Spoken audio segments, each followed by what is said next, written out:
क्या होगा जब आपको एक हॉट लड़की मिल जाए जो आप जो कहे वो करे।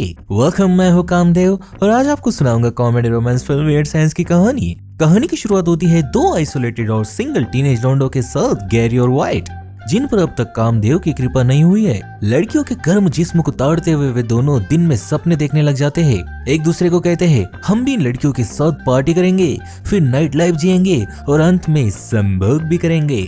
उतने में दो बड़े लौंडे उनके पीछे खड़े हो जाते हैं, उन पर हंसने लग जाते हैं और उनकी चड्डियां नीचे खिसका देते हैं। लड़कियां नजारा देखकर शांत हो जाती है, उन्हें तो मजा आना चाहिए था, राइट। खैर बेइज्जत होकर ये दोनों वहां से निकल जाते हैं। व्हाइट के पेरेंट्स शहर से बाहर चले जा चुके हैं और गैरी व्हाइट के घर स्लीप ओवर के लिए आता है। टीवी देखते देखते गैरी के दिमाग में एक आइडिया आता है। वो व्हाइट को कहता है कोई लड़की हमें देने से रही, क्यों ना हम खुद ही एक लड़की बनाए, बिल्कुल फ्रैंकेनस्टाइन की तरह। व्हाइट पहले तो मना करता है लेकिन गैरी के मनाने से मान जाता है और वे दोनों अपने इमेजिनेशन से एक परफेक्ट लड़की बनाने की सोचते हैं जो उनके लिए कुछ भी करे। व्हाइट इंस्पिरेशन के लिए कुछ मैगजीन्स लेता है और बॉडी पार्ट्स को काट कर उन्हें कंप्यूटर में डालता है। वे एक डॉल में बैटरी डालकर उसे कंप्यूटर से कनेक्ट करते हैं। उसके बाद वे लैंप्स टर्न ऑन करते हैं, कैंडल्स लगाते हैं और सेरेमोनियल वे में सर पर ब्रास पहन लेते हैं।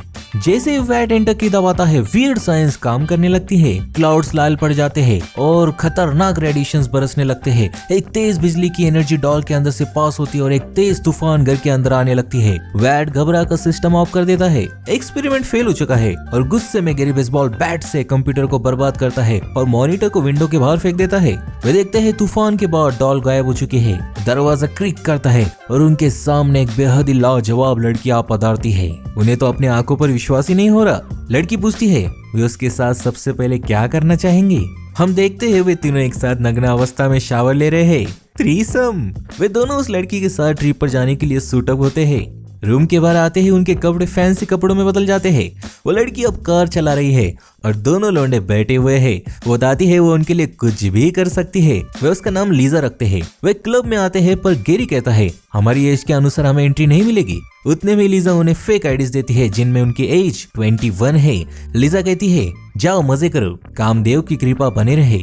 हम देखते हैं गैरी और लीजा एक ग्रुप के साथ हैंग आउट कर रहे हैं। व्हाइट को एक व्यक्ति ड्रिंक ऑफर करता है और व्हाइट ड्रिंक पी लेता है। नशे की हालत में अपने क्रश की बातें बता के सबको बोर करता है। व्हाइट बातें करते करते टेबल पर गिर पड़ता है और लीजा उन्हें घर के लिए ले जाती है। घर जाते वक्त लीजा पूछती है व्हाइट अपने बड़े भाई को उसके बारे में क्या बताएगा। वो कहता है डोंट वरी। हम व्हाइट के बड़े भाई को देखते हैं, चेट। वो व्हाइट पर गुस्सा हो जाता है उसके लेट घर आने पर। कहता है मॉम डैड को बता दूंगा, अगर कल तक मुझे $200 नहीं दिए तो। वो अंदर उन्हें परेशान करता है। व्हाइट गैरी को सुलाने के बाद लीजा से मिलने आता है। वो पीछे से आकर उसे चूमने लगती है। अगले दिन लौंडे उठ जाते हैं और अपने आप से सवाल करते हैं कि कल जो हुआ वो सच था या नहीं। पर लीजा तो ब्रेकफास्ट प्रिपेयर कर रही है सबके लिए और उन्हें नीचे भी बुलाती है। व्हाइट जिसने लीजा के कपड़े पहने हैं नीचे आता है और लीजा को कहता है उसके पास चेट को देने के लिए पैसे नहीं है। वो लीजा को जादू से पैसे बनाने कहता है पर लीजा कहती है तुम्हें अपने आप के लिए खड़ा होना चाहिए, यहाँ खड़े नहीं होंगे तो संभोग करते वक्त भी खड़ा नहीं होगा। चेट वहाँ आकर अपने पैसे मांगता है पर इंस्टेड वो उसका VCR ले लेता है एज अ पे ऑफ। वे दोनों लीजा के साथ मॉल में जाते हैं। लॉन्डे कॉन्फिडेंट हो चुके हैं और वे काउंटर गर्ल से बिना शर्माए बात भी करते हैं। मीनवाइल लीजा लॉन्जरी की शॉपिंग कर रही है। वहाँ स्कूल की बुली आकर उन पर ड्रिंक्स स्पिल कर देते हैं। वे बुलीज लीजा को देखकर उसे फॉलो करते हैं और अपने आप को इंट्रोड्यूस करते हैं। वो कहती है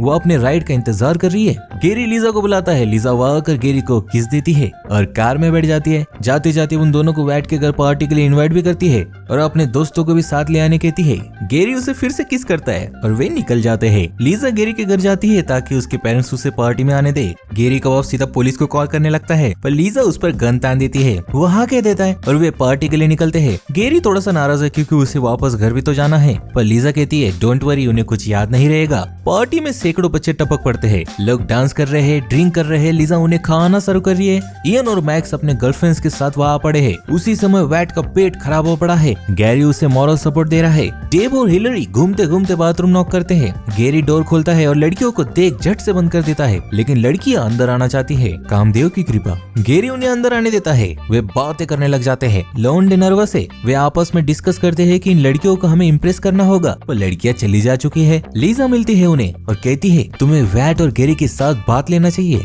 हम देखते हैं व्हाइट के ग्रैंड पेरेंट्स घर जाते जाते व्हाइट से मिलने का प्लान कर रहे हैं। यहाँ इयन और मैक्स लीजा के साथ हुकअप करना चाहते हैं, पर लीजा कहती है वो केवल वैट और गेरी की है, वो जो कहेंगे मैं वही करूंगी। इयन और मैक्स अब वैट और गेरी से माफी मांगने लगे हैं। कहते हैं क्या वे लीजा को एक रात के लिए उधार ले सकते हैं, पर वे कहते हैं हमारी फीलिंग्स लीजा के लिए डीप है, हम ऐसा नहीं होने दे सकते। और मैक्स कहता है अगर वे लीजा को ऑफर करे तो उनकी गर्लफ्रेंड्स उनकी मूर्ख लौंडे इयन और मैक्स के साथ लीजा का सीक्रेट शेयर कर देते हैं और वे सेम प्रोसेस को फॉलो करते हैं एक नई लड़की बनाने के लिए। घर पर बिजली गिर पड़ती है जैसे ही वैट एंटर प्रेस करता है और अजीबो गरीब चीजें होने लगती है। फोटोग्राफ में कपल नाचने लगते हैं, किचन नीला पड़ जाता है, हवा रूम से सारी चीजें बाहर खींचने लगती है थ्रू द चिमनी। हवा इतनी तेज है कि एक लड़की भी खींची जाती है और बाहर नदी में गिर पड़ती है। लोंडे घबराए पड़े हैं, सिचुएशन कंट्रोल में आती है और एक लड़की अंधेरे में से बाहर आती है, वो लीजा ही होती है। कहती है शाइनिंग मारने के चक्कर में उन्होंने वायर्स को डॉल को कनेक्ट करने के बजाय मैगजीन में छपे न्यूक्लियर मिसाइल से लगा दिया था। एक स्पार्क उसमें से पास होती है और एक न्यूक्लियर मिसाइल वहां इमर्ज होती है फ्रॉम द ग्राउंड्स और सीलिंग को जा लगती है और उसी वक्त वैट के ग्रैंड पेरेंट्स वहां पड़ते हैं। सबको तमाचे चढ़ने लगते हैं और लीजा से मिलते हैं। वो पुलिस को बुलाने की धमकी देते हैं पर लीजा उन्हें फ्रीज करके क्लोजेट में बंद कर देती है और बाद में वैट और गेरी को भी दिखाती है। लीजा चाहती है लोंडे हिम्मत वाले हो जाए। वो एक प्लान सेट करती है,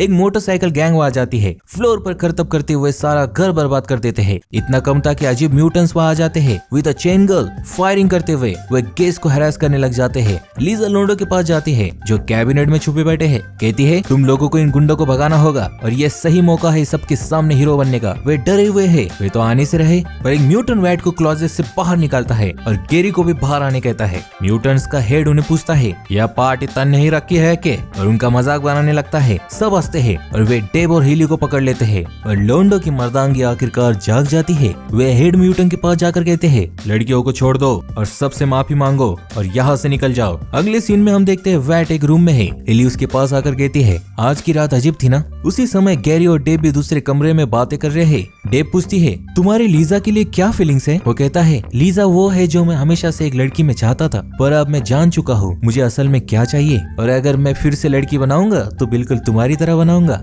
डेब हंसती है और वे किस करते हैं। अगले दिन चेट लौटता है और घर की हालत देखता है। वो वैट को ढूंढने लग जाता है। देखता है गैरी पर तो कामदेव की कृपा हो गई है और वैट पर भी। चेट उसे गालियां बकने लग जाता है। वो एक्सप्लेनेशन मांगता है। वे लीजा से मिलते हैं। लीजा चेट को सारी सच्चाई बताती है पर चेट मानने से रहा। क्लोजेट खोलकर देखा तो दादा दादी अभी भी फ्रीज्ड है। लीजा लोंडो को कहती है लड़कियों को घर छोड़ाओ। उनके जाने के बाद लीजा चेट को समझाती है कि अगर तुमने अपना मुंह बंद नहीं रखा तो मैं तुम्हारी भी हालत खराब कर सकती हूँ। वैट उसे ड्रॉप करता है, कहता है तुम्हारे साथ रात गुजार का मजा आया, और वे किस करते हैं और गैरी भी डेब को किस करता है। घर पर लीजा ने चेट को एक अजीब क्रिएचर में कन्वर्ट कर दिया है। वो उसे नॉर्मल कर देने की भीख मांग रहा है। कहता है मैं वैट और गैरी को परेशान नहीं करूंगा। वो उसे तसल्ली देती है कि वो कुछ वक्त के बाद नॉर्मल हो जाएगा। लौंडे लौट आते हैं और चेट उनसे माफी मांगता है। वे लीजा से रूम में मिलते हैं और बताते हैं कि उन्होंने उन लड़कियों के लिए फीलिंग्स डेवलप कर ली है। पूछते हैं क्या वो इस बात से नाराज है। लीजा समझाती है, कहती है यही तो मैं चाहती थी कि तुम अपने लव लाइफ में सक्सेसफुल हो जाओ, तुम पर कामदेव की कृपा हो जाए। वो उन्हें गले मिलती है और कहती है अब मेरे जाने का वक्त आ चुका है। उन्हें किसेस ब्लो करती है और धुएं में गायब हो जाती है। जैसे ही वो चली जाती है चीजें नॉर्मल होने लगती है। उसका जादू खत्म हो रहा है। चेट नॉर्मल हो जाता है।